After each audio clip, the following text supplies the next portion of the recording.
السلام علیکم گائز، اور یو میں ہوں اسد ایک نئے ٹاپک کے ساتھ۔ دوستو آج میرا ٹاپک ہے انکم۔ دیکھیں، اس ملک میں بلکہ پوری دنیا میں ہر انسان، خواہ مرد ہو، عورت ہو، بچہ، بوڑھا، جوان، ہر انسان کی یہ خواہش ہوتی ہے اپنی اپنی حدود کے اندر کہ وہ اس دنیا سے جائے، یا کچھ لوگ تو اس دنیا سے جانے کا سوچتے بھی نہیں ہیں، بہرحال اس دنیا سے جائے تو کامیاب ہو کر جائے۔ اور جس طرح غیر مسلموں نے اپنی کامیابی پیسے میں، مکان میں، زمین میں اور بڑی بڑی فیکٹریز میں، بزنس میں سمجھ لیے، اسی طرح ان سے متاثر ہو کر ہم مسلمان بھی آج انہی چکروں میں پڑے ہوئے ہیں۔ ہم مسلمان بھی یہ سمجھتے ہیں کہ ہم ساری کی ساری کامیابی صرف اور صرف پیسے کمانے میں۔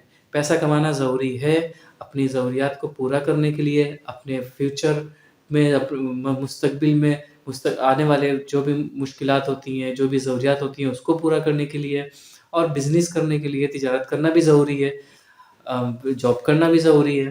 تجارت میں برکت ہے، ہر طرح سے حدیثوں میں بھی تجارت کے بارے میں بات ہوئی ہے، مگر مسئلہ یہ ہے کہ اگر ہم اپنی زندگی کا مقصد پیسہ بنانا کر لیں گے تو ہم کامیاب نہیں ہو سکیں گے۔ ہماری زندگی کا مقصد پیسہ بنانا نہیں ہونا چاہیے، ہماری زندگی کا مقصد ہونا چاہیے کہ ہمیں آگے آخرت میں، آنے والی زندگی جو کہ ہمارے مرنے کے بعد آئے گی، اس میں کامیابی کیسے حاصل ہوگی۔ پیسہ کمانا ہماری ضرورت ہے، مگر وہ ہمارا مقصد نہیں ہے۔ مقصد یہ ہے کہ ہمیں سب سے پہلی چیز جس لیے ہمیں اللہ نے پیدا کیا، اللہ کی عبادت کرنا۔ سب سے پہلے تو ہمیں یہ کام کرنا، پھر سیکنڈ مخلوق کی مدد کرنا۔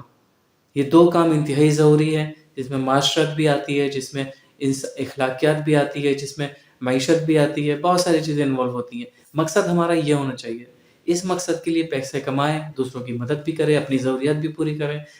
غیر مسلموں سے متاثر ہم اتنے زیادہ ہو گئے ہیں کہ ہمارے ہر عمل میں انہی کے جیسے لگتا ہے کہ ہم انہی کو فالو کر رہے ہیں، جبکہ ہمیں فالو کرنا تھا حضور اکرم صلی اللہ علیہ وسلم کو، مگر ہم نے اپنے کپڑوں میں، ہم نے اپنے گھروں میں، ہم نے اپنی گھروں کے سجاوٹ میں، ہم نے اپنے کاروبار میں، ہم نے پیسے کمانے کے طریقوں میں، ہر طرح سے ہم نے صرف اور صرف غیر مسلموں کو فالو کرنا شروع کر دیا ہے، جبکہ ہمیں یہ معلوم ہے کہ غیر مسلم نہ وہ حلال دیکھتے ہیں اور نہ وہ حرام دیکھتے ہیں۔ ان کو تو بس جو ذریعہ کمانے کا نظر آتا ہے وہ اس میں گھس جاتے ہیں، بھلے وہ حلال ہو یا حرام ہو۔ حالانکہ ان کے مذاہب میں بھی حلال اور حرام کا فرق تھا، مگر انہوں نے اپنی کتابوں میں اتنی تبدیلیاں کی کہ وہ فرق ان کی نظر سے مٹ گیا۔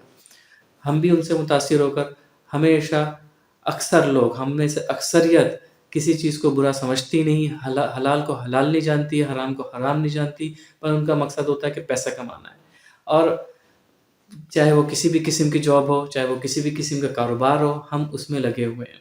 چاہے سوشل میڈیا میں جس طریقے سے آج کل لوگ کما رہے ہیں، لائک ٹک ٹاک ہے، لائک یوٹیوب میں مختلف سانگز کے ذریعے، اور ٹک ٹاک میں سانگز کے ذریعے، اور اپنے آپ کو جوکر نما پیش کر کے ہم مختلف طریقے سے کمانا چاہ رہے ہیں۔ کمائیں، آپ بالکل کمائیں، سوشل میڈیا یوز کریں، ویب سائٹس یوز کریں، لائک امیزون ہے، لائک پاکستان میں دراز ہے، لائک دوسری ویب سائٹس ہیں، اسی طرح یوٹیوب وغیرہ ہے، فیس بک ہے، اس کو آپ اپنے پروڈکٹس کے لیے یوز کریں، اس کو آپ انکم کے لیے یوز کریں، مگر طریقہ آپ کا حلال ہونا چاہیے۔ ایسا کوئی طریقہ نہ یوز کریں، نہ استعمال کریں کہ جس سے لوگوں کو تکلیف بھی ہو اور جو آپ کے لیے حرام بھی ہو، جس کی انکم بھی آپ کو حرام ہو۔ تو میری آپ لوگوں سے گزارش ہے کہ آپ لوگ حلال رستہ اختیار کریں، حرام رستے سے بچیں۔ حرام آپ کو دنیا میں بھی نقصان پہنچائے گا اور آخرت میں بھی نقصان پہنچائے گا۔ اللہ حافظ۔